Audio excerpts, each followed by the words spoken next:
Hello everyone, I hope you are doing well. Today we will talk about how to fix or how to solve the problem of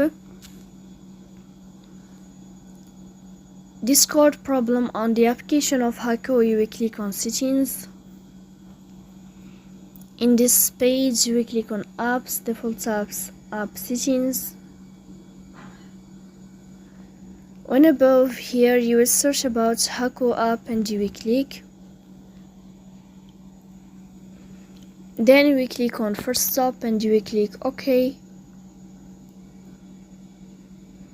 After that you will enter to storage.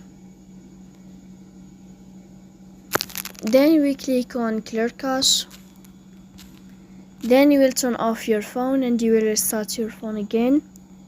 So please don't forget to support us by like and subscribe. See you next time.